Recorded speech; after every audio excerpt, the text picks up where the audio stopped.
या महाराष्ट्रामध्ये चालू आहे आणि निवडणुकीच्या तोंडावरती रोजच्या रोज हे कायदे बदलत आहेत. हा काय प्रकार आहे? मला असं वाटतं की पत्रकार म्हणून तुम्ही देखील ह्या गोष्टीचे प्रश्न त्यांना विचारले पाहिजे, जनतेने पण विचारले पाहिजे की हा काय प्रकार सुरू आहे. आणि त्या सरकारला जी गोष्ट हवी आहे ती गोष्ट करून देण्यासाठी म्हणून निवडणूक आयोग आहे का? त्यांना ज्या काही सुविधा हव्या आहेत आता सरकारला त्याच्यासाठी म्हणून आता निवडणूक आयोग काम करतो.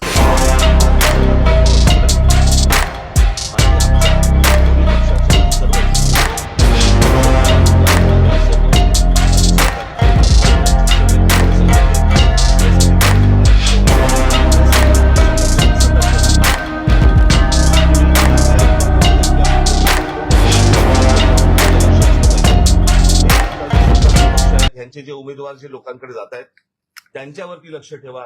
हे कुठे काय पैसे वाटतायत, कारण आता अनेक रील्स ही आता बाहेर आलेली आहेत, तुमच्या मार्फतही अनेक गोष्टी बाहेर आलेल्या आहेत की याच्यामध्ये कशा प्रकारे पैसे वाटले जात आहेत. भारतीय जनता पक्षाच्या आणि शिंदेच्या त्या पॅम्पलेटच्या आतमध्ये 5-5 हजार रुपये टाकून ते पैसे वाटले जात आहेत. त्यातल्या आनंदाच्या अनेक काही गोष्टी आहेत की ज्याच्यामध्ये लोक नाकारतात पण आहेत. ही पण एक आनंदाची गोष्ट आहे. परंतु या सगळ्या गोष्टींसाठी हारलेली गोष्ट पुन्हा जिंकण्यासाठी म्हणून निवडणूक आयोग सरकारला मदत करतंय, हे हा आमचा निश्चित आरोप आहे निवडणूक आयोगावरती. आणि मला असं वाटतं की जनतेने आणि शिवसेना आणि महाराष्ट्र नवनिर्माण सेनेच्या पक्षातल्या सर्व आमच्या सहकाऱ्यांना महाराष्ट्र सैनिकांनी आणि शिवसैनिकांनी सतर्क राहावं एवढंच फक्त सांगण्यासाठी आज तुमच्या समोर आलो.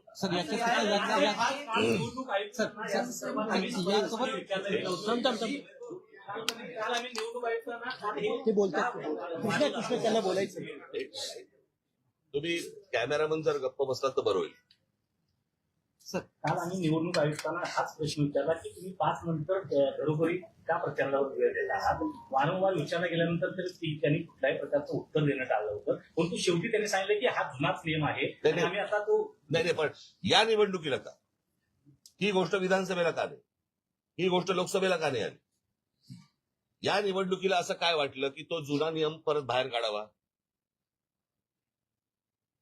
ईव्हीएम पण जुनी आहेत आणि हे जे काही नवीन मशीन आणतायत त्याच्यावरती त्यांचं असं म्हणणं आहे की ती ईव्हीएमची मशीन जुनी झाली आहेत म्हणून आम्ही त्याला एक युनिट लावतो. इमर्जन्सी वापरलं. इमर्जन्सी जी काय मशीन्स आहेत ती आम्हाला कोणाला माहिती पण नाहीये, तुम्हालाही माहिती नाहीये, लोकांनाही माहिती नाहीये हे काय आहेत ती मशीन्स.